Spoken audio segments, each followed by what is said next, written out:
betrayed and left for dead, the alien warrior girl found love with the human hero who saved her the battlefield was silent, except for the occasional groan of metal cooling in the smoldering wreckage. Blackened husks of war machines lay scattered. Across the plains of Vyris IX, their once bright banners reduced to drifting ash. The air stank of ozone and burned alloy, a haze of smoke clinging low to the ground like a shroud. Where the crimson dawn should have bled across the horizon, there was only a dull, coppery glow filtering through the clouded sky. Kaelin Rin lay half buried beneath the twisted remains of her shattered armor plating, her body a tapestry of burns and deep cuts. The vibrant azure stripes painted across her skin symbols of rank, heritage, and hard-earned victories were now marred by streaks of soot and blood. She could feel every slow beat of her heart as an ache radiating through her limbs. Her helmet was gone, her breath rasping in the cold air. Each inhale a labor dot.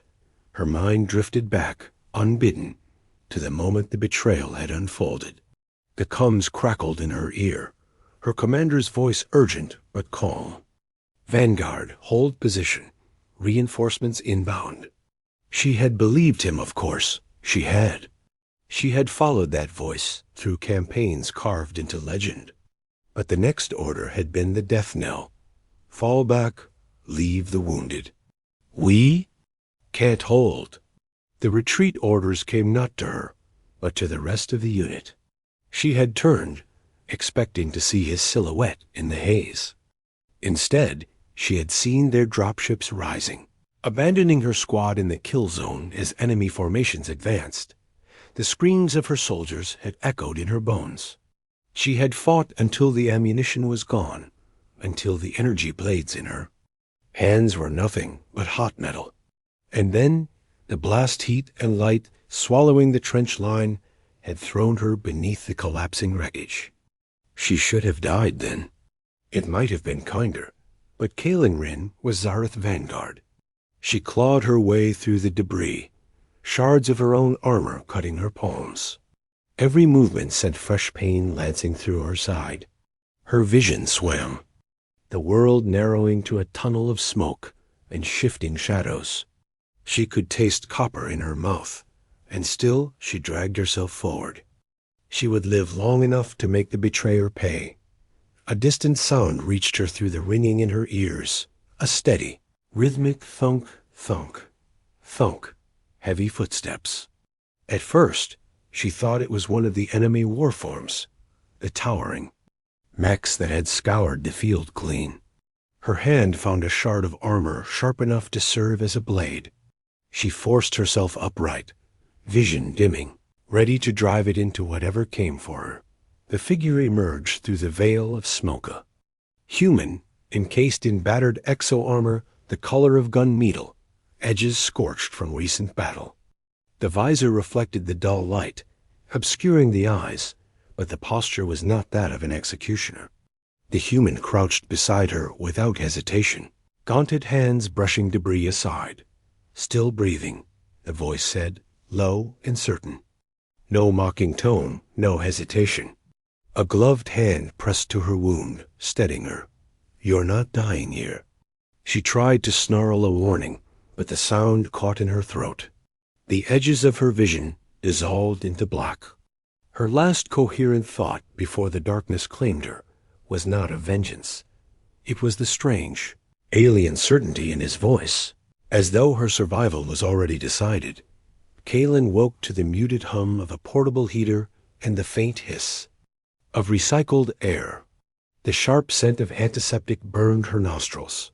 She was no longer lying in the open.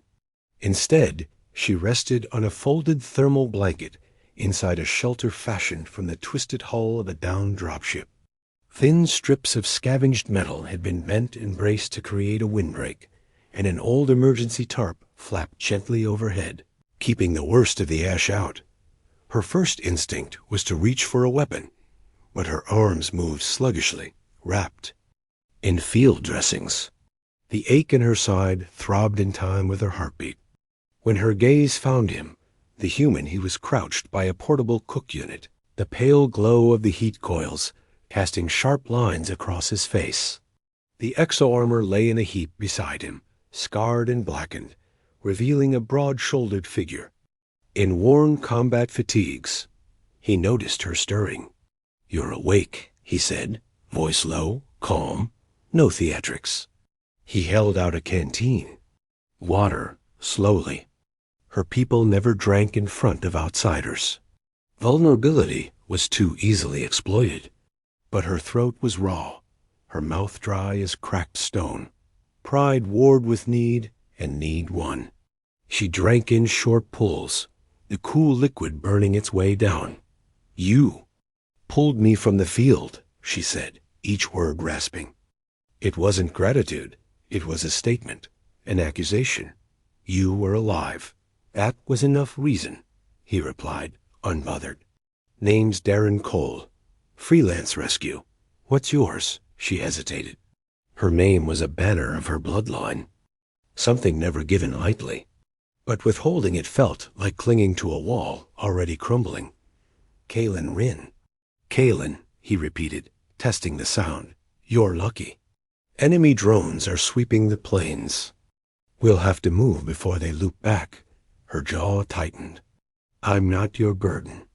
Leave me with a weapon. You'll bleed out before you take 10 steps. He didn't say it with derision, only fact. "I'm not in the habit of leaving people to die, Kaylin Rin." He slid a ration bar toward her.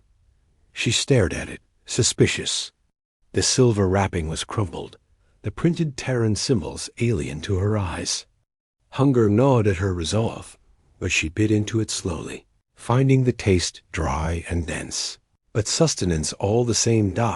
Through the cracked opening of their shelter, the battlefield stretched into ruin-broken armor, scorched earth, distant plumes of smoke rising where the enemy still hunted stragglers.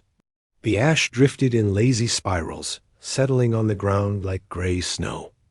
A sudden whirring cut through the quiet. Darren's head snapped up.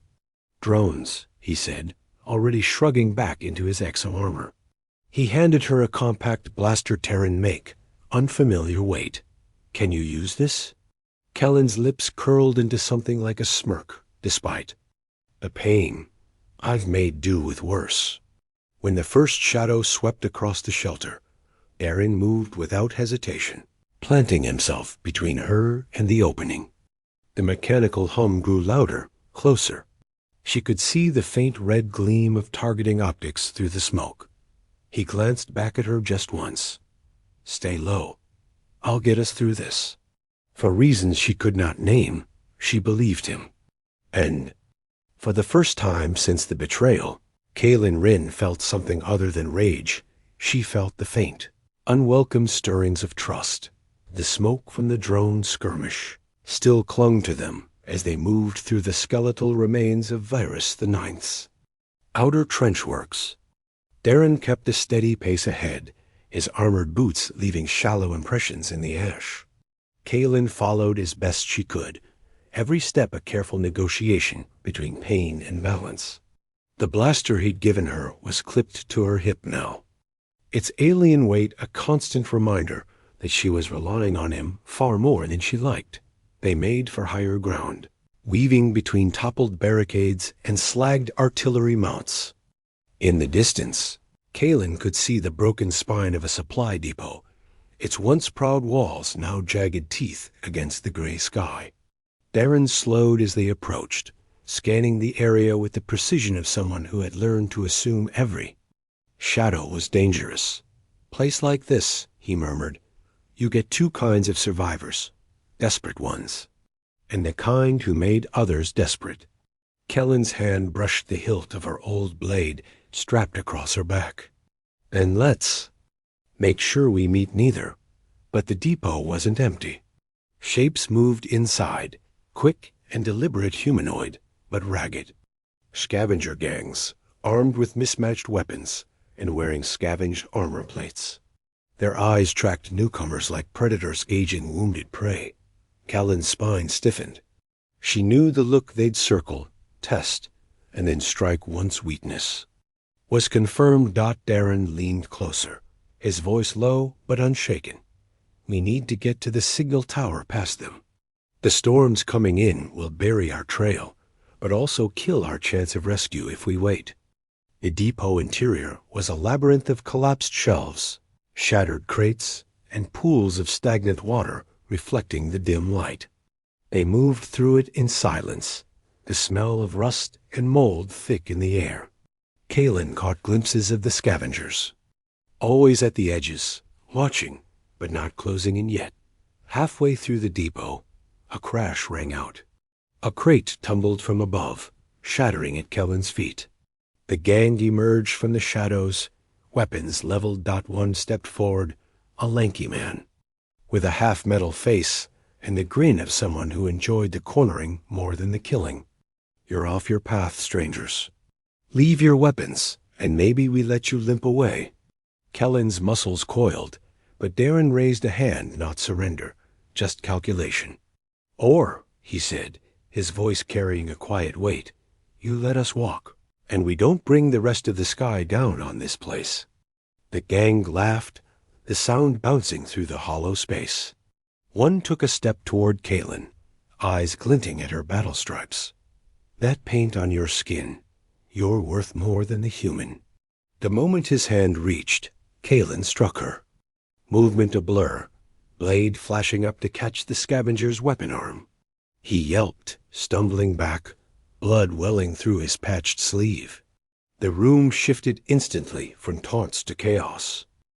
The moment his hand reached, Kalen struck her movement a blur, blade flashing up to catch the scavenger's weapon arm. He yelped, stumbling back, blood welling through his patched sleeve. The room shifted instantly from taunts to chaos. Darren was already moving, closing the distance to the metal-faced leader in 3 strides. A punch to the throat, a sweep of the leg, and the man went down hard. Kalen fought at his side without needing to speak, the rhythm of battle coming to them as naturally as breathing. When the last scavenger fled into the smoke, Darren glanced at her. She met his gaze and found no judgment there, only the same. Unshaken certainty as before. That, he said, catching his breath, is why we'll make it to that tower. And for the first time since the betrayal, Kalen felt the faint, dangerous pull of something beyond survival. She was beginning to want to make it there with him. Night fell hard on Vyris IX, swallowing the ruined land in shadow. The sky was a bruised canvas, heavy with the greenish shimmer of storm clouds rolling in from the east. Darren and Kalen found shelter in the husk of an old station, its once bright panels stripped and corroded, wires hanging like torn sinew from the walls. The wind hissed through the gaps, carrying the scent of ozone and cold metal. Darren had coaxed a small flame from scraps of insulation and ration pack fuel, the fire casting flickering light across their faces. Kalen sat opposite him, her back to the wall, the blaster resting within easy reach. Her eyes followed the shadows that danced in the corners, but her thoughts were elsewhere, back to the moment her commander's voice turned from trusted steel to poison. You're holding something back, Darren said without looking up from the fire. His tone wasn't accusatory. It was the slow push of someone who knew truths had to be named before they rotted. Kellen's jaw tightened. I told you enough. You told me you were left behind, he replied, feeding another scrap of fuel to the flame. You didn't. Tell me why. The words tasted like acid in her mouth, but keeping them in had become heavier than letting them out. He sold us, my commander. She leaned forward, her gaze locking on Darren's. We were to hold the ridge by time for the retreat, but the enemy didn't need time. They were already through. He had struck a deal our lives in exchange for his seat on the War Council. My entire squad slaughtered to cover his betrayal. For a long moment, the only sound was the whisper of the fire. Darren's eyes, shadowed beneath his brow, never wavered from hers. I've seen that kind of rot before, he said finally. Men who trade loyalty for survival. Doesn't make them survivors, just cowards still breathing. Her lips curved into something that wasn't quite a smile, but the edge of her. Breathing softened. You speak as though you've been on the wrong end of such a deal. Darren's gaze drifted briefly to the firelight, as though it carried ghosts of its own. Once, I was pinned down in a canyon on Rhea 4. Called for extraction. My unit pulled out without me. Spent 3 days crawling out through sniper lines. His eyes came back to hers. Since then, I've made sure no one else hears silence. When they call for help. Outside, the first drops of rain began to patter against the metal shell of the station.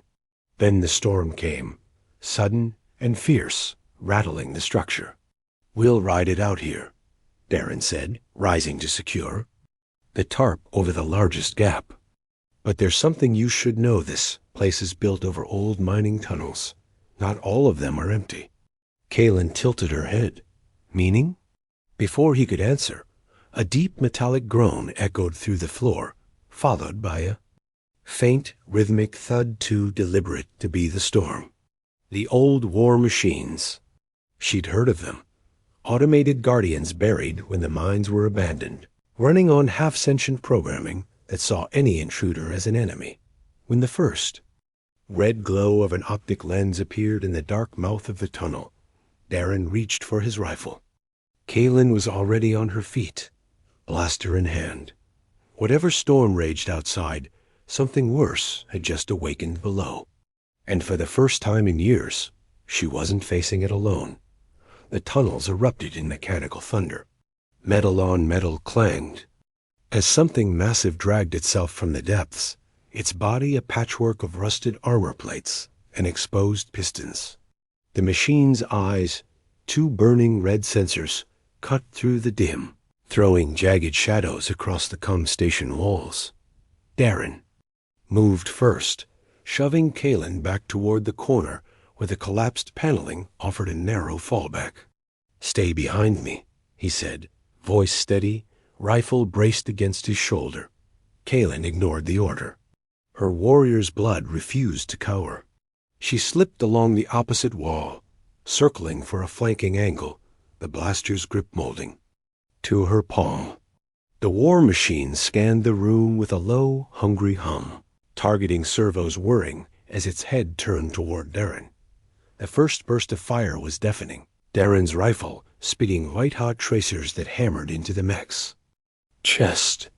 Sparks fountained off ancient alloy, but the machine kept advancing, its heavy legs grinding the floor. Kaelin took her shot, a clean strike to the joint of its forward limb.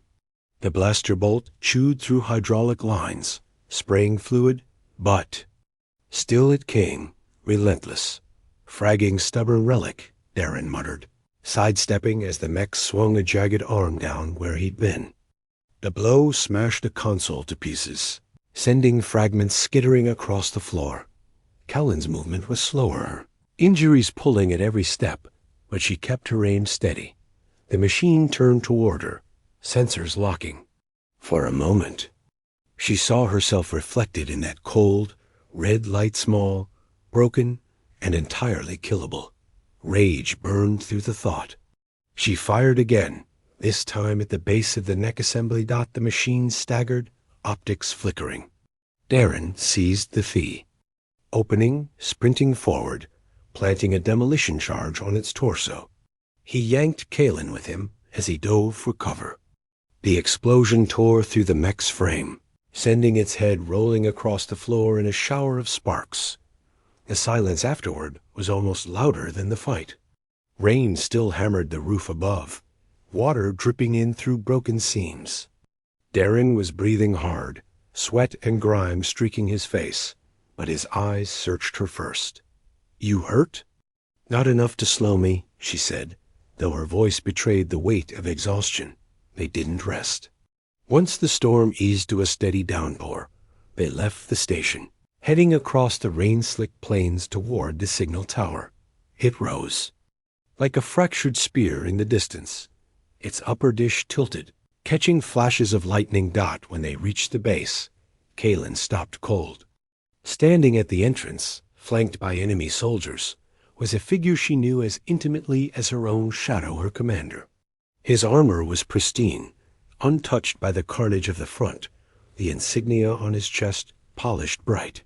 His smirk was the same one he wore the day he abandoned her. Darren's hand shifted toward his rifle, but Kaelin caught his wrist. Her eyes were locked on her betrayer. He's mine. Lightning cracked overhead, illuminating the battlefield to be. For the first time since Vyris IX burned, Kaelin felt no pain in her wounds, only the electric clarity of purpose. The reckoning had finally come. The storm's fury rolled overhead, thunder breaking like war drums as Kaelin stepped forward. The mud sucked at her boots, rain streaking down her azure battle stripes until they bled into darker shades. Her commander's smirk widened, the kind of expression reserved for someone who believed the game was already won. "So the dead walk," he called over the rain. "I suppose I should be impressed." Kellen's voice cut through the downpour. Cold and even. "You should be afraid." Darren shifted behind her, scanning the enemy soldiers bracketing the entrance. His rifle was ready, but his eyes kept darting between Kaelin and the man she faced, as if he already knew this was not his fight to take. The commander stepped closer, visor retracting to reveal a face she had once trusted with her life. "You were always a weapon, Kaelin. I just decided where to point you." He let the words hang, savoring them. "You and your squad died for the greater good. They died for your seat on the council," she snapped, her voice shaking not with fear, but with the years of fury finally boiling free. The enemy soldiers tightened their grips on their weapons, but the commander raised a hand. "Stand down," he ordered, eyes never leaving hers. "If she wants her shot, I'll grant her the honor." It was a duel in everything but name. The space between them was a thin thread stretched tight, ready to snap. Rain slicked the ground, lightning carving white scars in the black sky. Kaelin moved first, her injured side screaming with emotion, but her blade flashing true. The commander met her strike, his own weapon a gleaming arc of energy that hissed in the rain. They circled, blades clashing, sparks and droplets scattering into the mud. Every strike Kaelin threw was fueled by the memory of her fallen squad. Every parry she met with the grit Darren had seen in her from the moment he'd found her in the wreckage.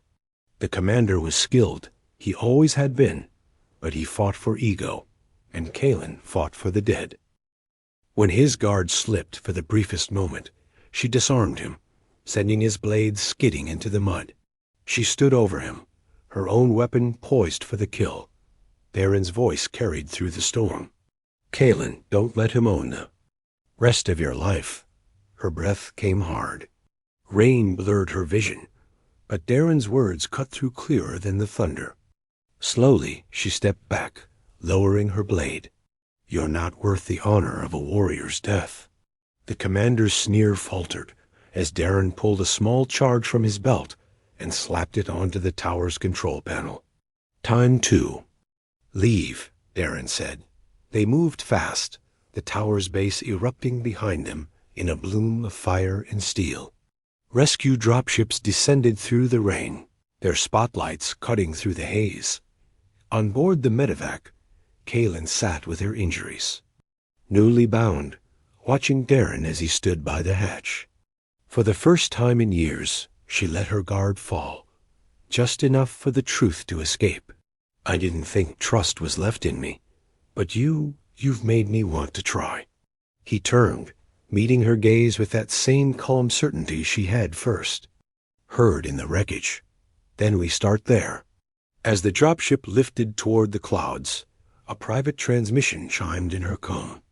The voice on the other end was unmistakable her bloodkin, dripping with the same political poison she had fought against. "We ordered it," they said. "We made him leave you." Kaelin closed the channel without replying. For once, vengeance no longer felt like the only path forward. She looked at Darren, and in the space between heartbeats, she chose a future instead of a war. Above Vyris IX, the storm broke, and they flew into the first clean sky she had seen in years.